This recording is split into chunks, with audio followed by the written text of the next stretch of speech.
Welcome to CEO Interviews, a productive Gore column in which we take the time to speak with small cap CEOs to see what's going on at their companies. And this guy isn't just any CEO. He's Sheldon Inwentash, founder, chairman, CEO of ThreeD Capital, trades on the CSE under the stock symbol IDK for our friends in the US under IDKFF. Normally, I wouldn't do a real introduction past that because everybody knows who Sheldon is. But here's what's happening. A lot of new blood coming into this company because we got all the millennials, all the new investors who are coming to the markets.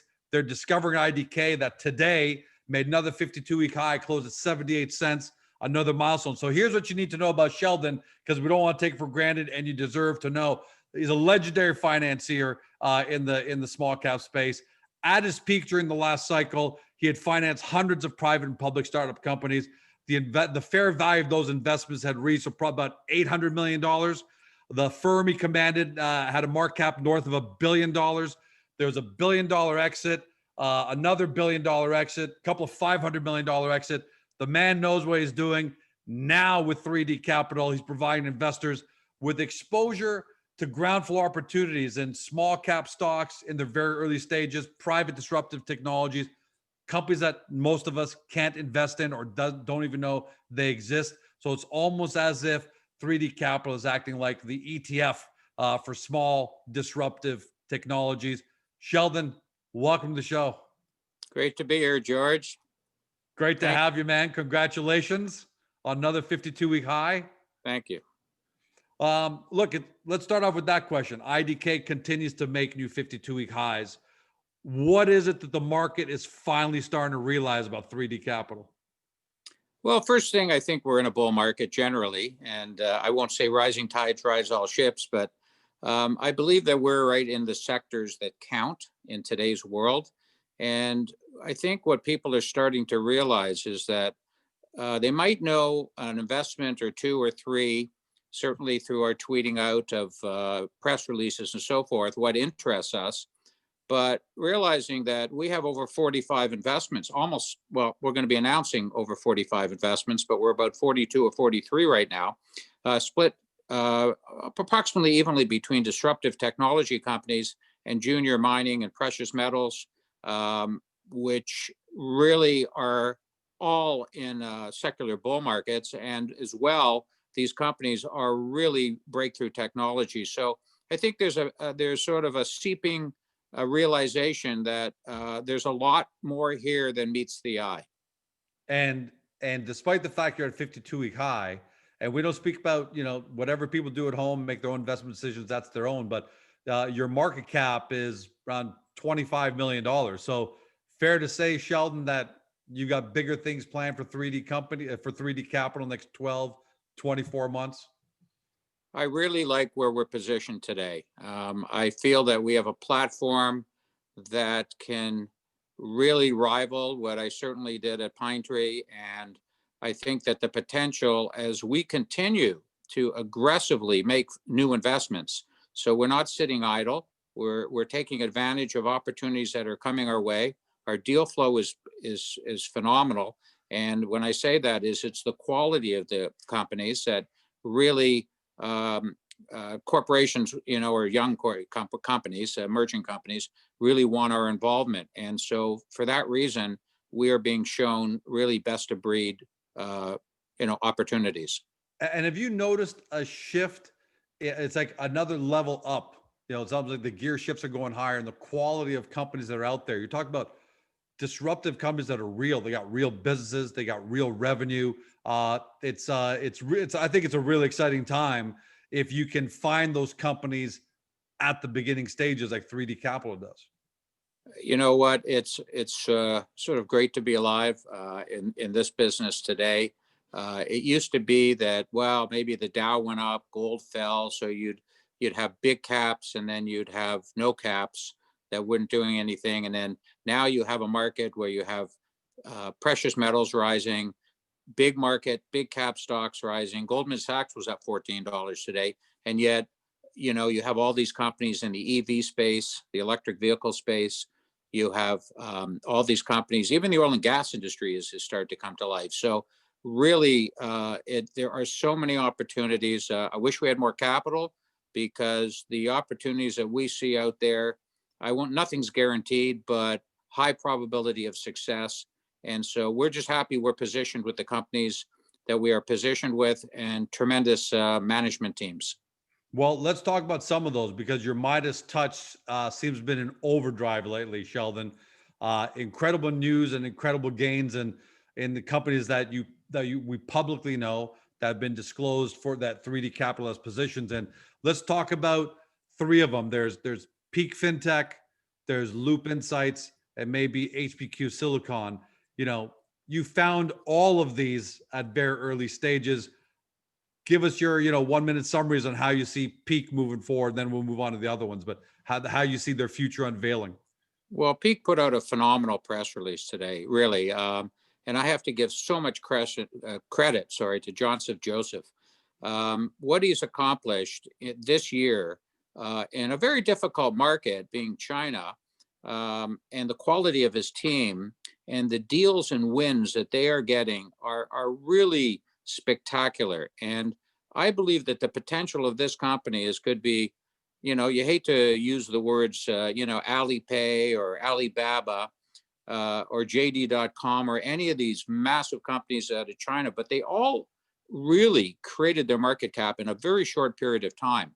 And I believe that Peak easily could meet, I won't say exceed because it sounds promotional, but I certainly believe that the platform that they have into the Chinese market for micro lending has no peer. It has the ingredients, and it's already cranking. And there's an example.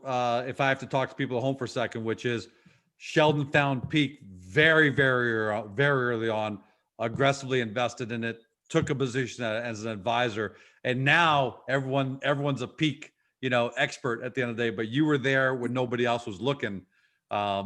Big credit to you. But that's what you do, right? Well, it was pretty quiet when we got involved. We saw that the company was really making progress. We were following it, and we could not understand why there was very little market following or sort of laissez-faire towards what we believe was what opportunity do you have for a small cap market to sell into China? They're all big cap companies. Never with thought it. a native Chinese, Chinese nationals running it. This is a Chinese company for all intents and purposes, although it's not Chinese corporation. It's outside of China, but they have been able to get the trust of all these big parties in China like no other company I've seen at this sort of level of market cap. Yeah, exactly. Not in the small cap world. So they're doing great stuff. Another company that's doing amazing thing is Loop Insights, MTRX.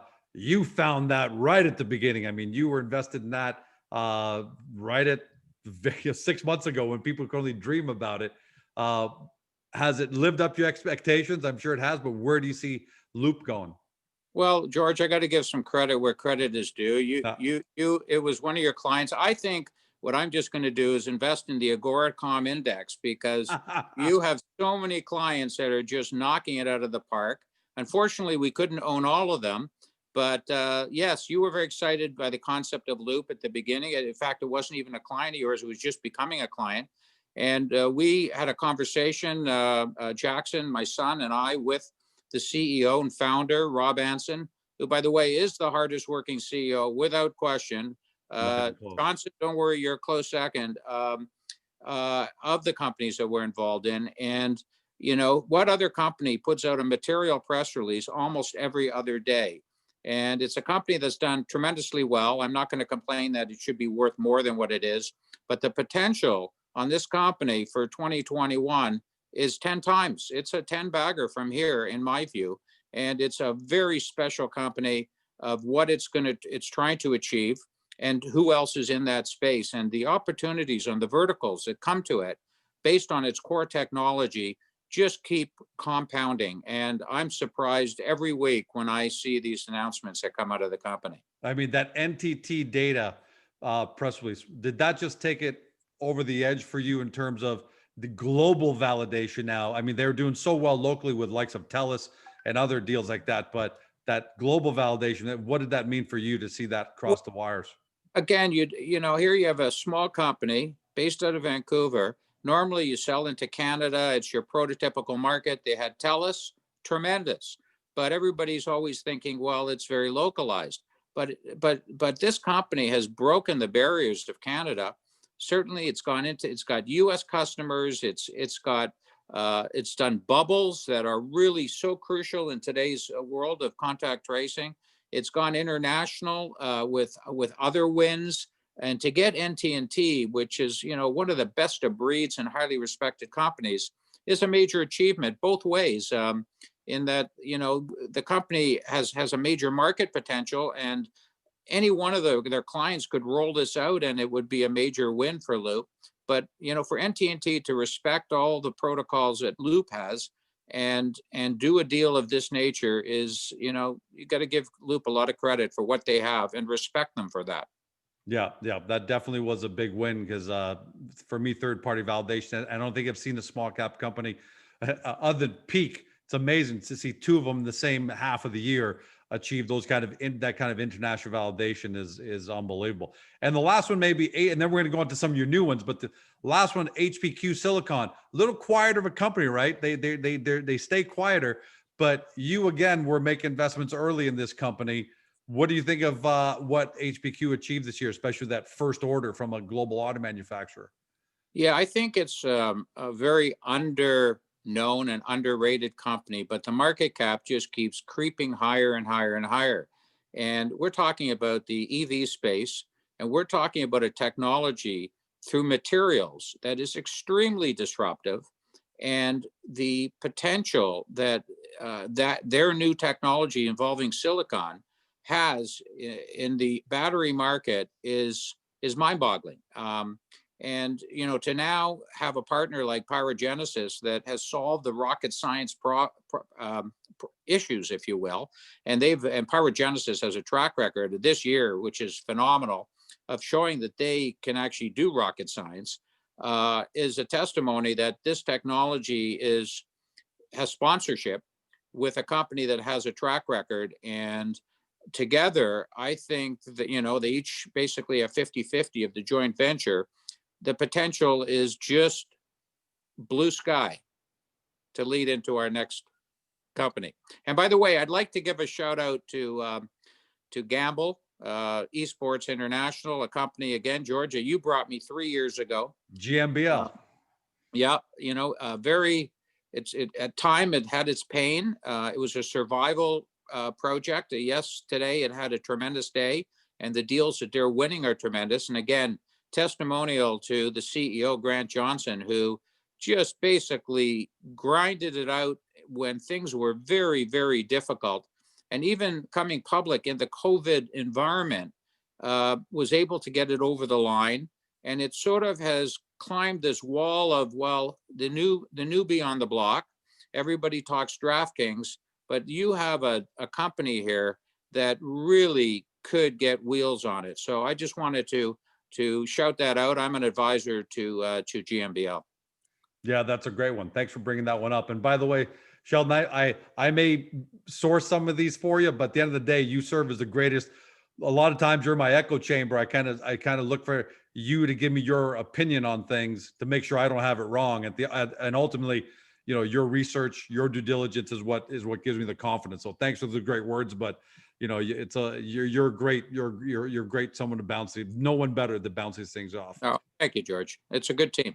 No secret that you love crypto, digital, blockchain, that whole world. You were bullish on digital currencies last year when everyone said Bitcoin's dead, it's gone, is at $3,000. No one was buying anything, and there you were chipping away, and Bitcoin smashes through its all-time highs. Who would have thought that at the beginning of the year that would have gone through 20, let alone to 23,000? I'm not even sure where it is today. As part of that, December 4th, you announced, ThreeD Capital announced that you had invested in Blue Sky at BTC on the CSE at 9 cents. And that's looking like an unbelievable acquisition right there. Why'd you make that acquisition? And where do you see it going now? Because people need to know about this company. Well, I'd love to say I invested in it because of the stock symbol. BTC, which is the symbol for Bitcoin, it couldn't get any better generically. The name of the company, Blue Sky, well, it does have blue sky potential, but this was a little sleeper company that was undercapitalized. It has a great management team and a tech team, very lean and mean in the Bitcoin mining space. And this is an area that I've been trying to find a platform, a company that we could help build. And we like to build all these companies. Like, we advise and we You're try to help active. where we can around them through partnerships, certainly capital. And BTC just needed some sponsorship, needed some capital. They know what they're doing. I think that it's a scalable business. And our view is, I mean, I heard yesterday Morgan Stanley came out with a $650,000 target on Bitcoin. Well, what we're going to be heading into, we had another $900 billion package approved today for COVID. The printing of money has just gone off the deep end, and it's not going to stop. You know, we hear about, you know, unfortunately, the mutations of the strains in the virus and more lockdowns. Well, you know, I sort of think for the rest of our lives, we're going to have some pain around sort of doing things like needing to do things like contact tracing. People are going to be concerned about their health. And through that, the governments are going to have to help keep certain industries afloat. And that means just printing more and more capital. They're going to have to build infrastructure. These infrastructures of these countries, are old and decrepit. And so there's going to be a lot of spending ahead of us. And I think that bodes extremely well for Bitcoin and gold, obviously, the precious metal category. Yep. That's a double whammy for two of your big theses at the end of the day. And BTC, don't know where it closed at today, but that you're up big on that one. And again, you know, I like what you said. You found it, good company. It was a sleeper. Warren Buffett became the wealthiest man on the planet because he was able to find those sleeper companies undervalued that people weren't that the market, I shouldn't say people, that the market wasn't applying proper valuation to. And you've done it again with BTC. So that's fantastic. Before we move on to precious metals and base metals, Imagine AR, the augmented reality company. A lot of people know that you were an early, same thing, early heavy investor at a time when people didn't know augmented reality, didn't understand what Imagine AR did, and you put a lot of money in at very, very cheap rates. And then you took some money off the table when it became a 10x. And I think that, you know, if you don't take money off the table and something becomes 10x, when do you? But you're back in there now. Here in December, it looks like you're accumulating a position again. Imagine AR. Why is that? Well, first thing, I believe that 2021 will be the year of AR. It's been a long wait.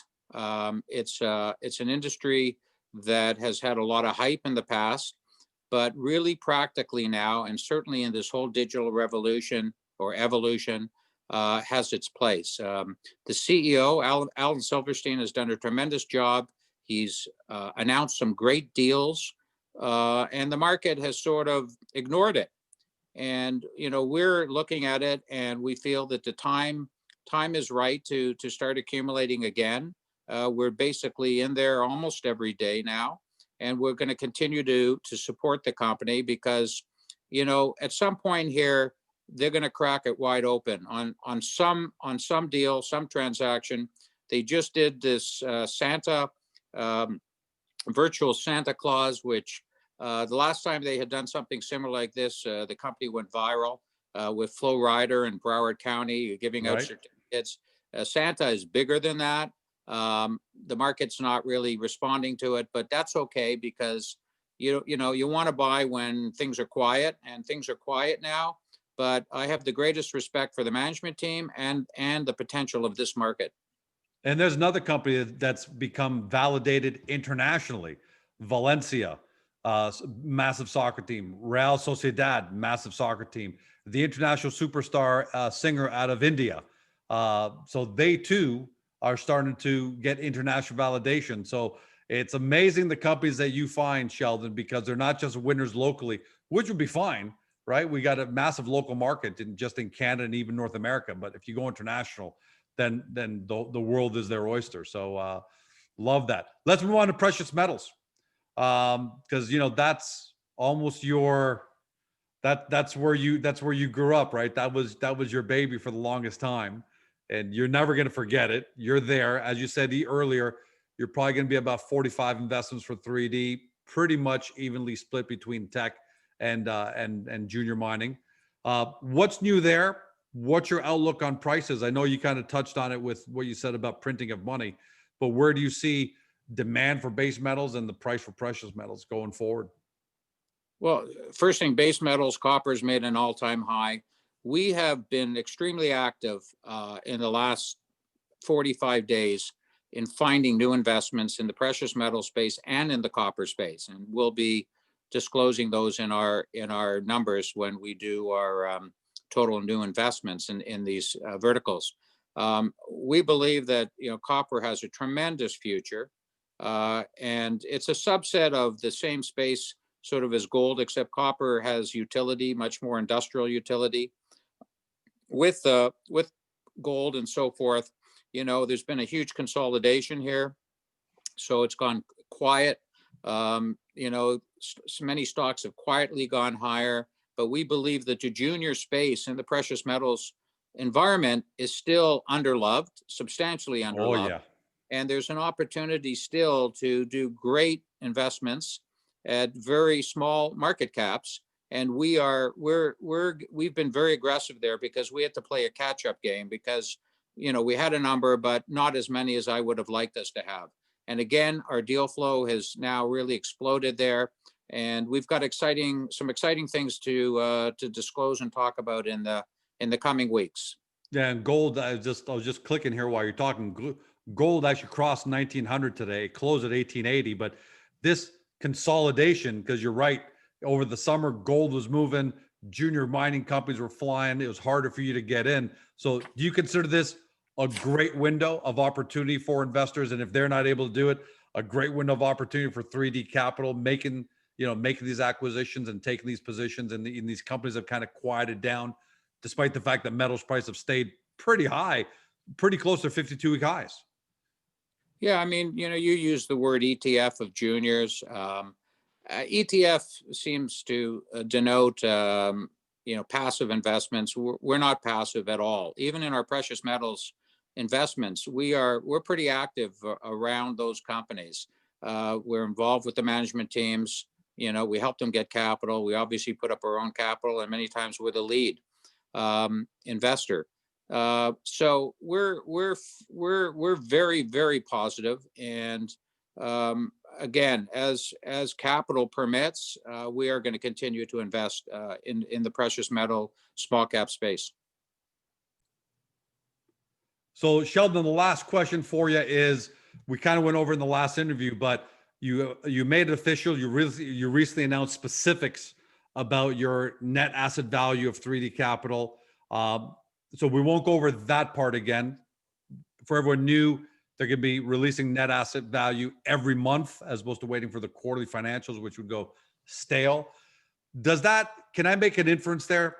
Does the monthly reporting speak to your confidence about how you feel about the 3D Capital portfolio and you want to make sure it's out in the market as frequently as possible? Well, I would say I'm very excited about everything we're doing. We have a very robust portfolio right now. I feel investors should be informed more frequently than on a quarterly basis. It's only fair to be more transparent. We had to get approval to do it, and we received it. They're unaudited numbers. They're basically internally generated calculations. But I feel that the time is right. I think 2021 is going to be a tremendous year for small caps, and I feel that it's going to be in the best interest of all investors that they have information on a more consistent and short-term basis. So that was really the premise. We're going to start in the new year. So January 31st is our first month we'll be reporting on. So it'll take us 10 to 15 days into the next month to to complete those calculations, and then we're going to disclose it. I'm hoping that investors will be happy with the chart of how that NAV grows over the course of 2021.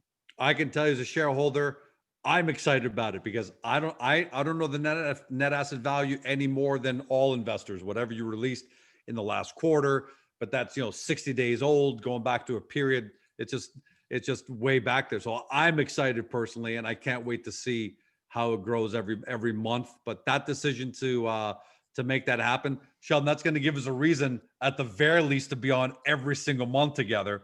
But given what you've talked about here with your current investments, the PKs, the peaks of the world, the loops of the world, the HPQs of the world, BTC, all of them, and where they're going, plus to find out what more investments you're making because your number's going up. I mean, I can't wait to have you back. That's for sure.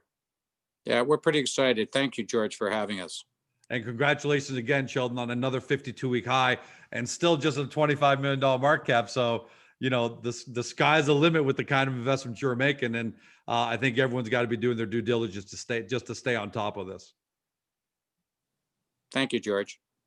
You've been watching or you've been listening by podcast to Sheldon Inwentash, founder, chairman, CEO of ThreeD Capital, trades on the CSE under the stock symbol IDK, and for our friends in the US, IDKFF. For those of you who are longtime investors in ThreeD Capital, this is just more great news, more great vision, more great direction. But for all of you that are new and discovering that ThreeD Capital seems to be the common element bond between these high-flying companies that you're seeing out there, Peak Fintech, Loop Insights, HPQ Silicon, Blue Sky Digital, and you're starting to see that Sheldon's ThreeD Capital is the foundation of all of these.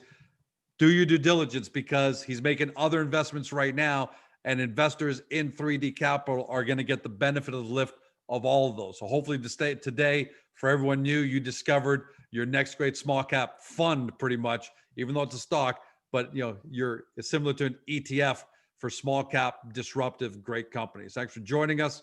Have a fantastic day. And if we don't talk to you before Christmas and the holidays, Merry Christmas, Happy Holidays to all of you.